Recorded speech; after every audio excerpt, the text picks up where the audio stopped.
Dernière présentation, je crois, de la part du docteur Alexandra Villard, c'est bien ça. Impact de la macro-architecture d'un support poreux synthétique sur la survie des cellules souches mésenchymateuses et leur fonction paracrine. Merci.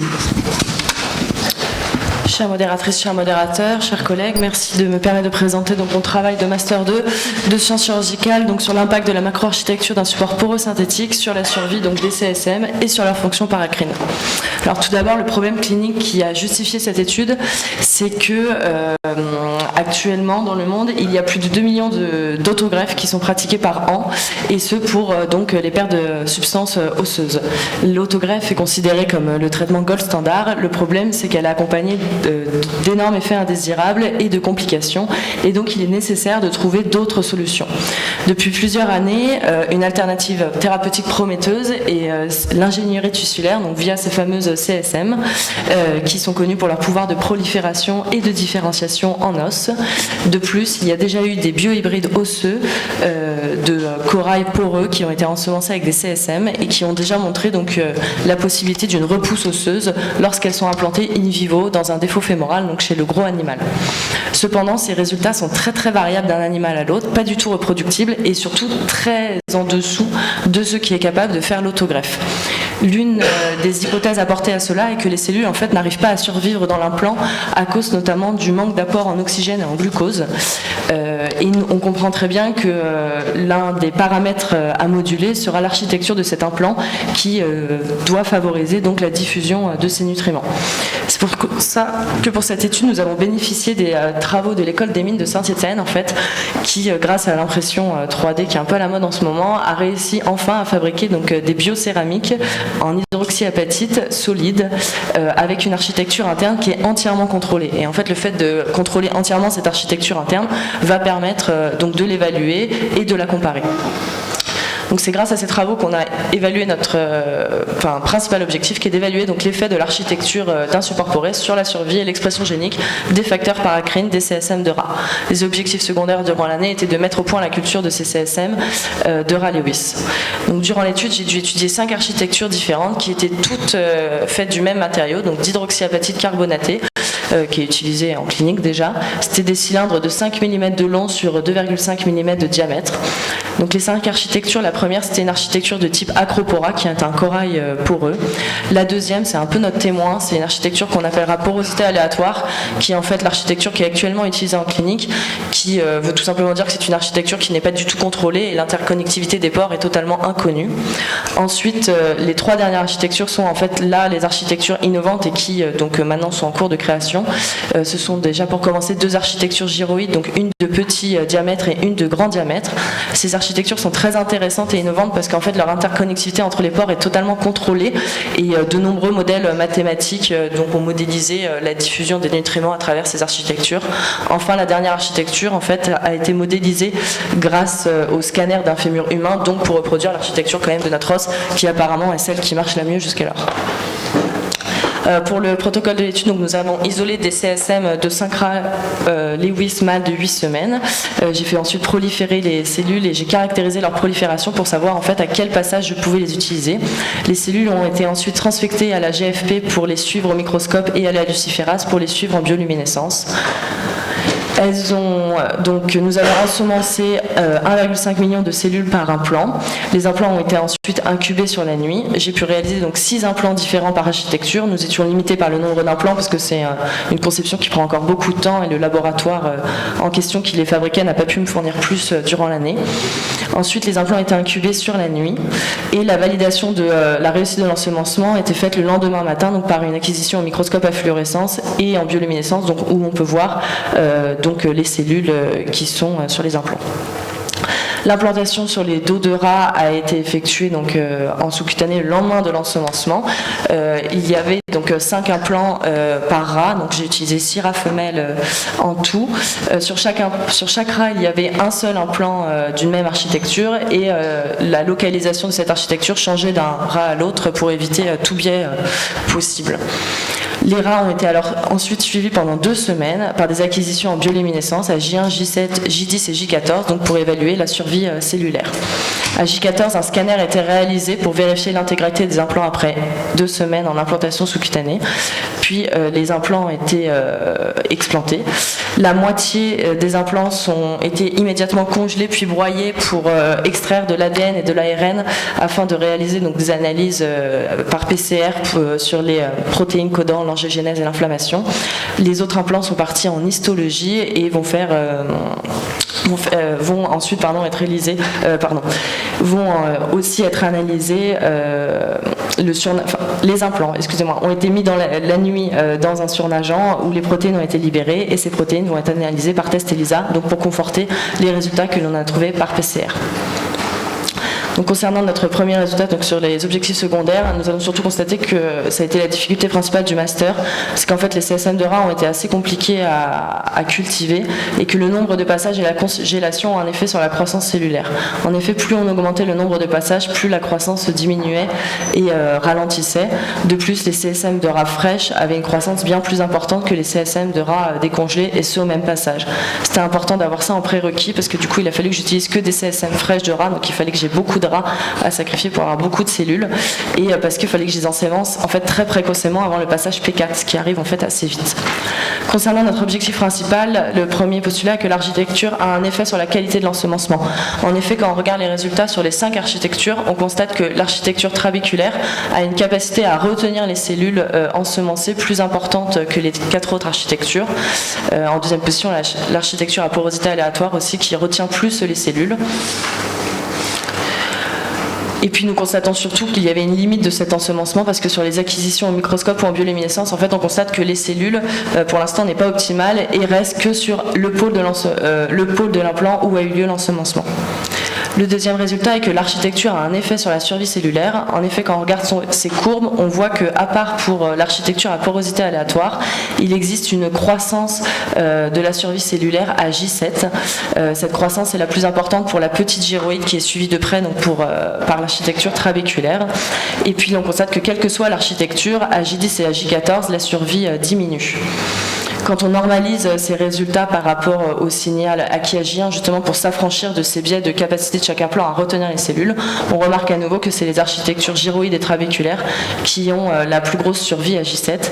Et on remarque surtout que quelle que soit l'architecture, à J14, la survie ne représente plus que 5 à 20% du signal à J1, ce qui prouve que même si l'architecture est donc, je pense, un détail important à moduler pour ce futur implant poreux, ce n'est pas du tout le seul paramètre à définir pour favoriser la survie des CSM dans un implant synthétique.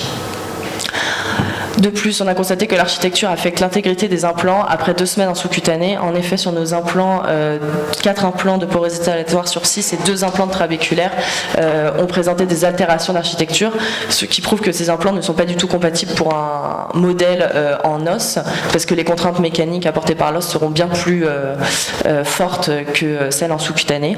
De plus, on a constaté que sur tous nos implants Acropora, lors de l'explantation, il y avait une membrane fibreuse et épaisse qui s'était créée autour de tous ces implants qui étaient indissociables et qui a dû être donc broyé par la suite pour les analyses ARN qui sont du coup peu interprétables. Enfin, l'architecture donc, a un effet sur l'expression génique des facteurs paracrines. Donc, concernant les facteurs de l'angiogénèse, on voit pareil, donc c'est l'acropora sûrement à cause de cette membrane qui avait le plus de facteurs de l'angiogénèse exprimés et qui est suivi très près par les trabéculaires. De même, on retrouve les mêmes résultats concernant les facteurs concernant l'inflammation et le chémotaxisme, où l'acropora et l'architecture trabéculaire ont l'expression la plus forte. L'originalité de ce travail en fait est due à l'étude des architectures.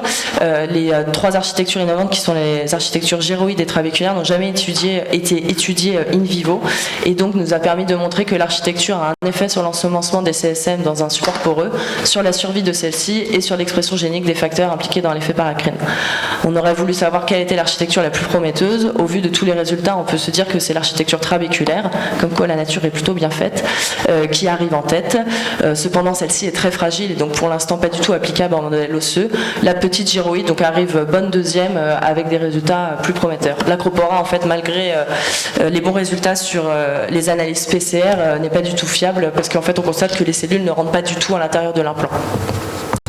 Les limites de cette étude, l'ensemencement qui est homogène, comme je vous ai montré, ça c'est dû au protocole d'ensemencement qui n'est pas optimisé, qui pourrait être optimisé grâce à des techniques qu'on n'avait pas en laboratoire.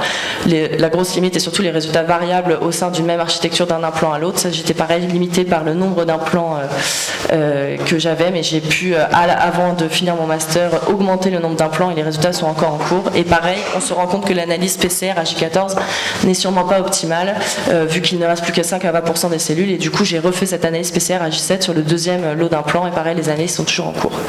Ce qui nous intéresse maintenant, et pour conclure, les perspectives en chirurgie orthopédique, elles sont énormes en fait, parce que ça nous permettrait, donc si les résultats sont probants, donc d'implanter les meilleurs implants donc, dans l'os chez le rat. Dès que la meilleure architecture est sélectionnée, nous pourrons le faire dans un modèle de pertinence clinique, donc chez le gros animal, chez la brebis. Et après, on aimerait donc passer forcément chez l'humain, et ça permettrait surtout donc de réduire les complications dues à l'autogreffe, qui sont principalement la douleur en fait du site receveur, qui concerne jusqu'à 30% des patients et qui dure jusqu'à plus de 2 ans après la chirurgie. Ça permettrait aussi surtout d'avoir des implants qui sont entièrement, de la taille que l'on souhaite actuellement. En effet, c'est l'allogreffe osseuse qui est l'alternative à ceci, sauf que l'allogreffe osseuse c'est un os qui est totalement décellularisé, et qui donc ne permet pas de régénération osseuse. Enfin, ça permettra d'aider le chirurgien parce qu'il pourra planifier son opération et grâce à l'impression 3D avoir un implant exactement de la taille du défaut à combler. Donc meilleure qualité de vie pour les patients, une meilleure congruence et qualité du greffon, une régénération osseuse et un capital osseux du patient préservé. Je vous remercie de votre attention.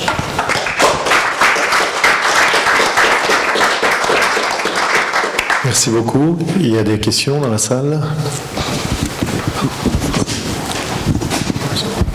J'ai juste une question sur la composition en fait de ta matrice. C'était que vous avez utilisé que l'hydroxyapatite. Ouais, et en fait c'est ça, c'est beaucoup trop court pour en parler. C'est ça l'innovation de l'école des immunosyntéticiennes, c'est-à-dire que jusque maintenant, l'impression 3D c'est un peu à la mode, ça existe depuis longtemps, mais l'hydroxyapatite carbonatée c'est très friable et très fragile. Et pour l'instant, il n'y avait pas eu de labo qui avait réussi donc à faire un support synthétique assez solide avec donc un matériau qui est biocompatible et surtout qui est connu pour ses propriétés de régénération osseuse.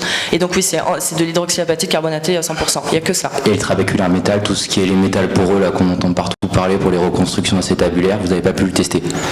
En fait, c'est pas l'objet du travail parce que l'indication pour le trabéculaire métal pour les reconstructions acétabulaires, c'est en effet, ils veulent combler une partie de l'os, mais c'est surtout avoir un effet mécanique. C'est surtout avoir un ancrage, important. Là, c'est vraiment, je pense que l'indication sera possible dans la chirurgie prothétique, c'est-à-dire de combler, par exemple, s'il y a une perte osseuse importante au niveau du bassin, on pourra la combler.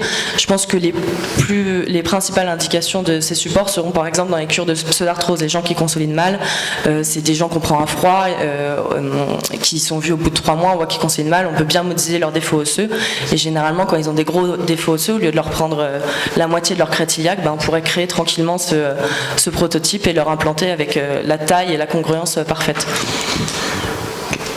En fait, je te parlais de ça parce que tu sais, il y a les implants 3D là qui sont en train de sortir. On entend partout parler pour les cotyles de reconstruction. Ouais. Et est-ce que ça vaudrait pas le coup d'essayer de travailler sur du trabéculaire métal ou du tritanium, qui sont les deux matériaux les plus utilisés de fait de la propriété mécanique, qui peuvent encaisser beaucoup plus que l'hydroxyapatite? Mais il me semble qu'il y a déjà eu des travaux dessus et que du coup, c'est des matériaux qui ont quand même une moins bonne, il y a une moins bonne régénération osseuse à l'intérieur de ces matériaux qu'un matériau comme les céramiques. Oui, non, mais c'était juste la question en fait, savoir s'il y avait quelqu'un qui bossait là-dessus, parce que c'est vrai le labo où je suis, on les utilise, mais on voit quand même rarement de repos osseuse sur les implants en trabéculaire ou en tritanium, quoi. Ouais. Excuse-moi, peut-être que je me trompe, mais là, de toute façon, ton objectif à toi, c'est d'avoir effectivement une congruence, mais d'avoir une consolidation osseuse c'est le qui soit faite en place, tandis que là, c'est une reprise directe d'activité. Alors, à la base, ça a été développé là-dessus, mais c'est vrai qu'on a essayé aussi de travailler avec l'équipe marseillaise sur justement l'utilisation du trabéculaire métal pour les pertes de substances osseuses. Parce qu'on sait que ça a des meilleures propriétés biomécaniques que l'hydroxyapatite, ça c'est sûr, c'est un module d'ion qui est bien supérieur, ça sort beaucoup mieux les contraintes. Et donc on s'était posé la question d'utiliser le trabéculaire métal ou le tritanium, qui sont un peu les mêmes implants, dans les pertes de substances osseuses, et donc un peu en concurrence avec l'hydroxyapatite ou les allogreffes. Et c'était pour ça, moi je voulais savoir s'il y avait des gens qui bossaient en fait sur les cellules souches dans ces matériaux qui ont a priori des meilleures propriétés biomécaniques, en tout cas. pas jusqu'à présent. du coup. L'autre question, c'est que tu as un module de Young qui soit amélioré immédiatement après, ça semble entièrement logique. Maintenant, la question sera justement, une fois que tu as la reconstruction osseuse qui a été opérée, et après 3 à 6 mois, qu'en devient-il de ce module de Young?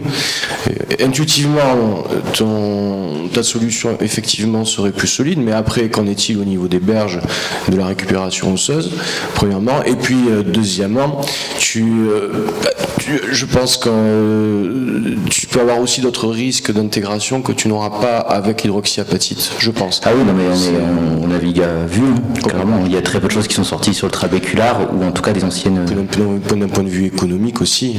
C'est pas le même prix. Tout ça, Ouais, non, le trabéculaire métal, ça coûte fortune. Ok. Très bien, mais écoutez, merci beaucoup. Il y a encore plein de questions, mais on va cesser la séance maintenant. Merci.